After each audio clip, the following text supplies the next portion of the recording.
Começa hoje o curso de tratamento térmico do Telecurso Profissionalizante. Nós estaremos juntos nessa jornada. Bons estudos. Você vai assistir a teleaula de número 1.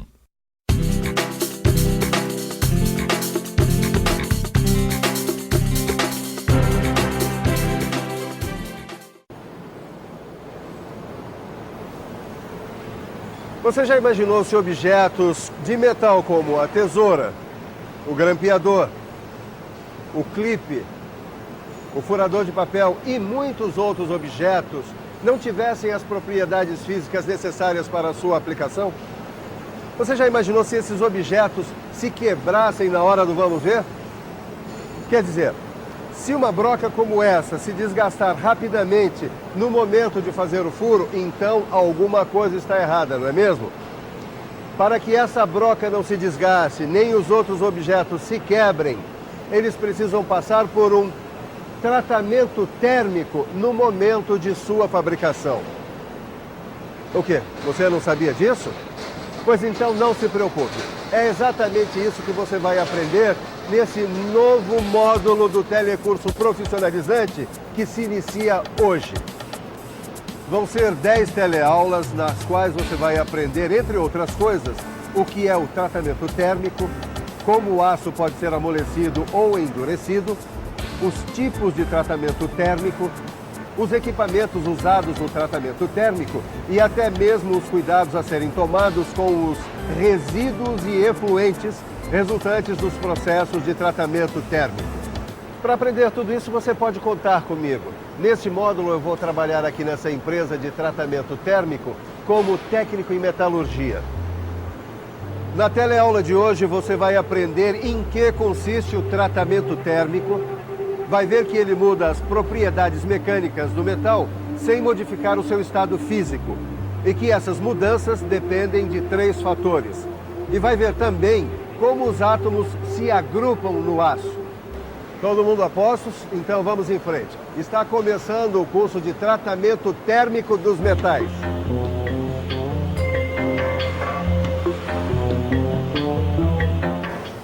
Pneu furado, tá aí uma situação que pode acontecer com qualquer um, não é?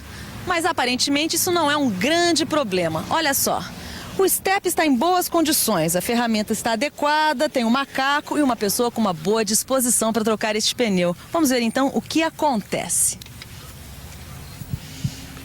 Ixi, pelo jeito a situação não foi assim tão simples, né? Mas, na verdade, a gente não usou a chave correta. A gente preparou essa situação para você perceber que, às vezes, um pequeno problema pode causar uma grande dor de cabeça. É só você usar um objeto de metal, no caso essa chave aqui, sem a resistência necessária. E essa história de metais resistentes e de boa qualidade é uma preocupação muito antiga na história da humanidade. Vamos conhecer agora a origem do tratamento térmico.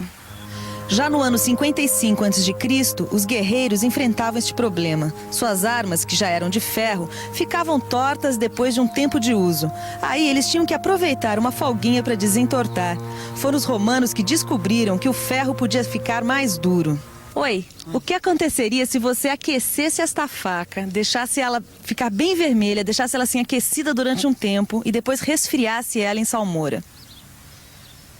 Resfriasse em salmoura? Acho que ela ia esfriar. Já quebrava. Ele voltaria ao estado normal, se numa temperatura normal, ele voltaria ao estado normal, né? Ficaria mais resistente. Na verdade, há muito tempo que os romanos descobriram que o ferro fica mais duro ao ser primeiro aquecido durante um tempo e depois resfriado em água e sal. Foi assim o começo do tratamento térmico e as armas começaram a ficar mais duras e resistentes. Este foi o início de um longo processo de aprendizagem de como se faz o tratamento térmico. E afinal de contas, o que é esse tal de tratamento térmico? Fique por dentro.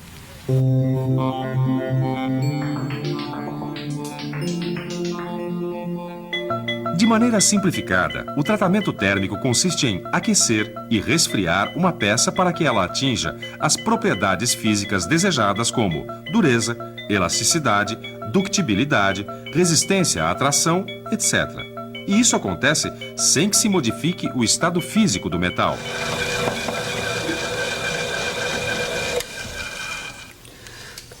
Ananias, deixa eu entender direitinho esse negócio de propriedades físicas. No caso dessa broca aí, por exemplo, é fácil entender a necessidade da dureza. Agora, elasticidade, resistência à tração, aí tá difícil. Você não podia me dar um exemplo prático disso, não? Claro que eu posso, Caio. Preste atenção.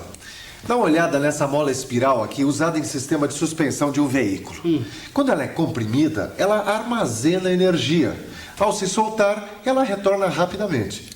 Já sei. Essa mola então tem que ter elasticidade, dureza e resistência suficientes para aguentar os trancos, é isso? É isso aí. Olha, essas propriedades elas são conseguidas graças ao tratamento térmico.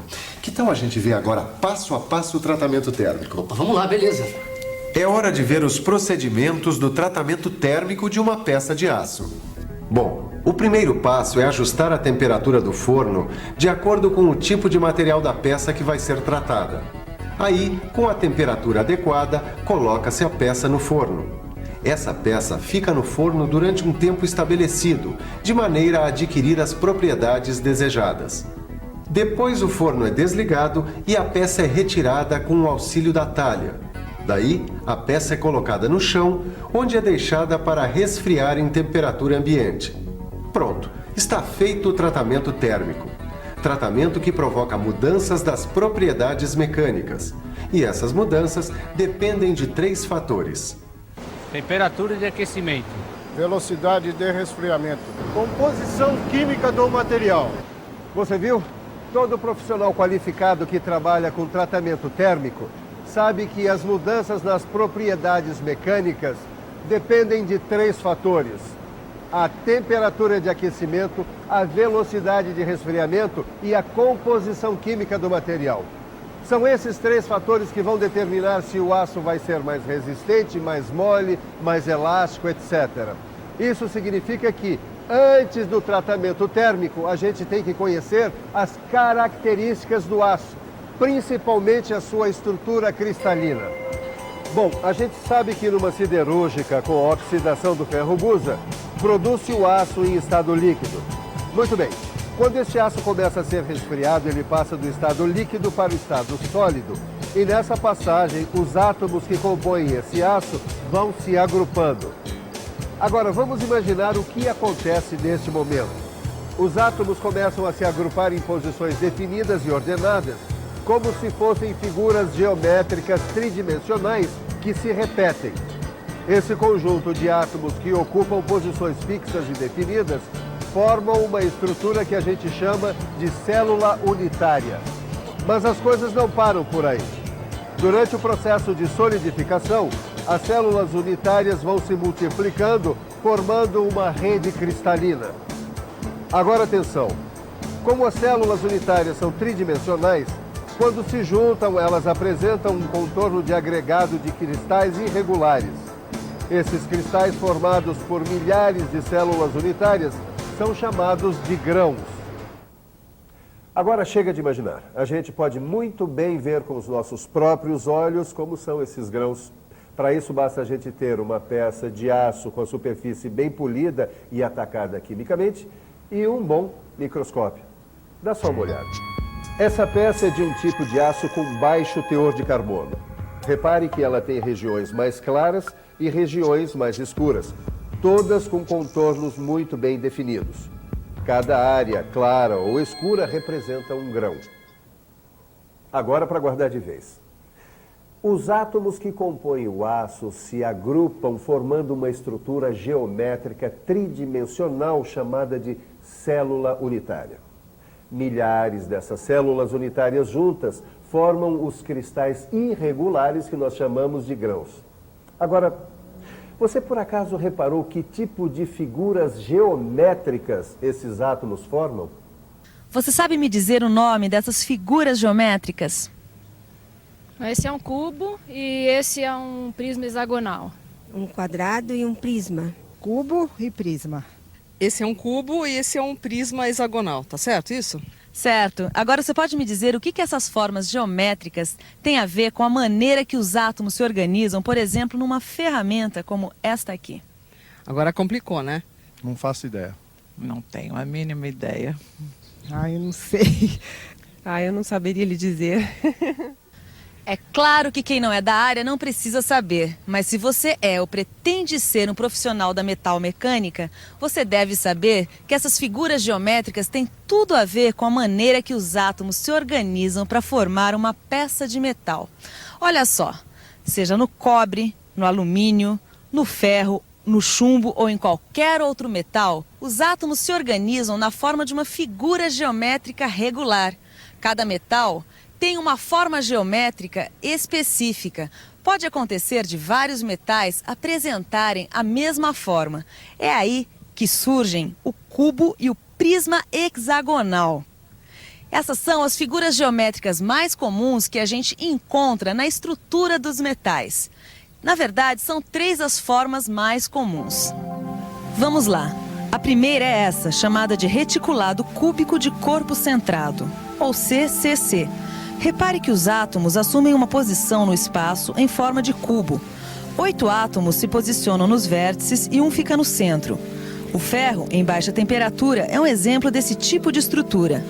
A segunda estrutura mais comum é o reticulado cúbico de face centrada, ou CFC. Aqui também, 8 átomos ocupam os vértices, formando um cubo. A diferença fica por conta dos 6 átomos que ocupam os centros de cada uma das faces do cubo. O ferro, em alta temperatura, adquire essa estrutura. Bom, por último, temos o reticulado hexagonal compacto, ou HC. Nesse caso, são 12 átomos posicionados nos vértices de um prisma de base hexagonal. E ainda 2 átomos nos centros das bases e mais 3 no interior do prisma. Pera aí, Ananias, vamos com calma. Deixa eu ver se eu guardei essas 3 estruturas mais comuns entre os metais. Reticulado cúbico de corpo centrado, CCC. Reticulado cúbico de face centrada, o CFC. E esse é o reticulado... Peraí. É só lembrar que a base é hexagonal. Reticulado hexagonal. Reticulado hexagonal compacto, ou HC. Peraí, Ananias, eu não sei se eu vou conseguir guardar esses nomes aí, hein? Não precisa se afobar, isso aí não é nenhum bicho de 7 cabeças. E você também, não se preocupe, porque essas estruturas vão continuar aparecendo nas próximas teleaulas. Além disso, no seu livro de estudos está tudo muito bem explicadinho. É só estudar com atenção. Ananias, por via das dúvidas, que tal se a gente desse uma boa revisada em tudo que a gente aprendeu nessa teleaula de hoje, hein? Boa ideia, Caio. Enquanto você fica aí com a revisão, eu vou continuar no batente aqui, porque tenho que entregar essa encomenda ainda hoje. É isso aí. Me ajuda aqui, Caio. Então, vamos lá.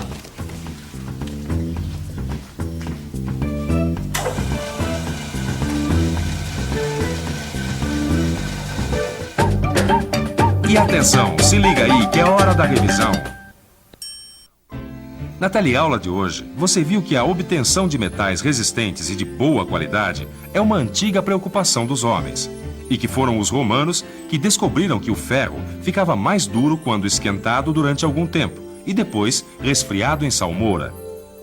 Aprendeu que, de forma geral, o tratamento térmico consiste em aquecer e resfriar uma peça de metal para que ela atinja as propriedades físicas desejadas como dureza, elasticidade, ductibilidade, resistência à atração. E que isso acontece sem que o estado físico do metal se modifique. Viu que o tratamento térmico provoca mudanças nas propriedades mecânicas do aço e que essas mudanças dependem da temperatura de aquecimento, da velocidade de resfriamento e da composição química do aço. Ficou sabendo que os átomos do aço se agrupam em formas geométricas, chamadas células unitárias, e que milhares dessas células se juntam formando os grãos. Por último, viu as 3 formas mais comuns nas quais os átomos de metal se agrupam. Reticulado cúbico de corpo centrado, ou CCC. Reticulado cúbico de face centrada, ou CFC. E reticulado hexagonal compacta, ou HC. Já sei.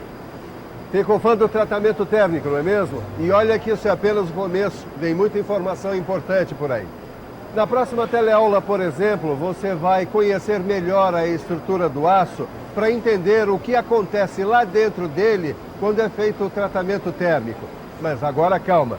Agora é hora de dar uma boa estudada no que a gente viu hoje. Eu espero você na nossa próxima teleaula com um montão de informações. Até!